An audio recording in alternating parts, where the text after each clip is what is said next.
On poursuit ce Lex Insight, on va parler santé financière des entreprises avec mon invité Nicolas Flouriou, président de l'AFDCC, l'Association française des crédit managers et conseils.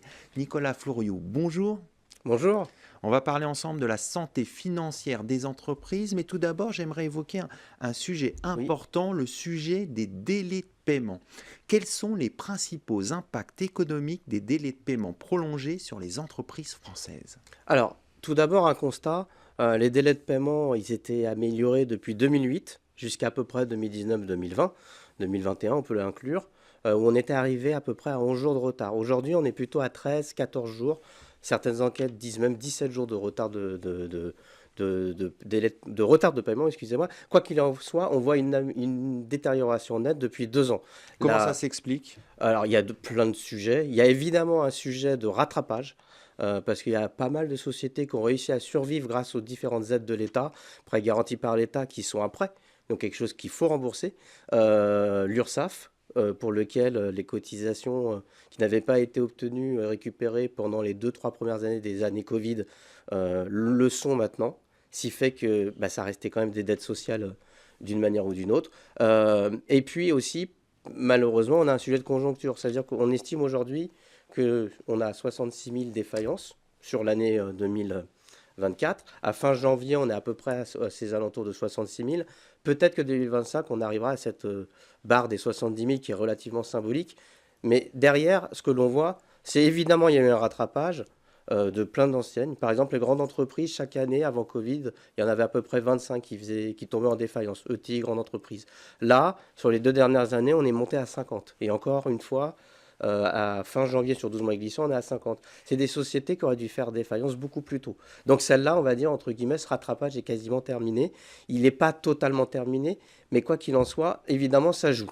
Ce qui joue aussi, c'est un effet conjoncture. Malheureusement, on a plusieurs crises de différentes natures du même moment qui n'inspirent pas une énorme confiance.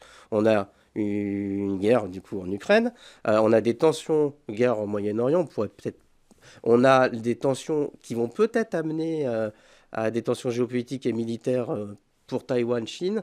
Euh, on a un pays qui s'appelle les États-Unis qui estime ses alliés d'une manière bizarre et qui tous les jours change de position sur les droits de douane. Ce que je veux dire par là, c'est que ça inspire de la défiance. Et la défiance inspire le fait qu'on va moins investir, moins dépenser pour le plus le garder, le conserver pour en cas de coup dur. Donc ça, par définition, ça n'aide pas. Et enfin, tout ça fait que bah, certaines sociétés se retrouvent acculées, ont des problèmes de trésorerie. Les plus grandes voies que le crédit fournisseur, c'est du crédit gratuit. Bah, tout simplement, quand vous faites crédit, vous accordez un délai de paiement. Euh, je ne connais pas grand monde, pas beaucoup de sociétés qui augmentent leurs tarifs, alors qu'il y a des coûts financiers pour le fournisseur. Donc l'impact, il est important sur la trésorerie des Donc il est entreprises? important pour la trésorerie des entreprises, clairement. On a réussi, grâce à l'Observatoire des délais de paiement, à avoir l'information comme quoi cet impact il était de 15 milliards d'euros en moins dans la trésorerie des PME.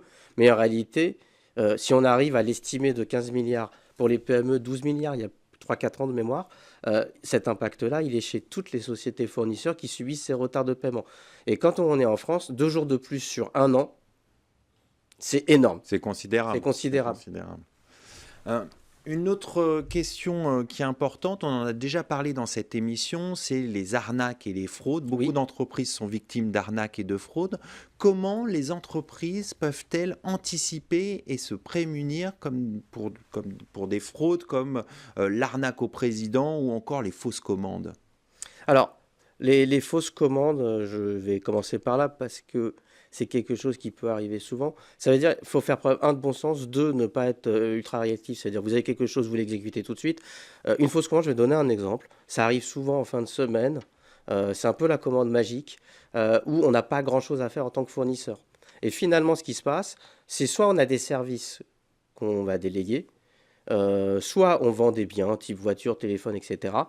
Il y a un délai de paiement qui est accordé. Souvent, ces sociétés ont des scores sur les sociétés de scoring qui sont relativement corrects de manière à avoir un petit encours crédit. Et je m'expliquerai comment ils arrivent à le faire. Et du coup, vous avez livré votre service, vous avez livré votre bien et vous n'êtes pas payé. Cette société va faire un impayé, puis faire faillite, puis disparaître. Et là, bah, par définition, vous n'avez pas été payé, vous avez perdu la marchandise. elle a pu partir à l'étranger. Et quand c'est des services, il y a aussi des moyens d'en bénéficier sans payer, tout simplement parce que quand vous êtes une société de services, vous délivrez peut-être des chantiers, des choses comme ça. Il y a quand même quelque chose qui a été produit, même si vous n'allez pas pouvoir le récupérer. Comment ils font? Alors, deux choses. Deux gros schémas, parce qu'il y en a plein.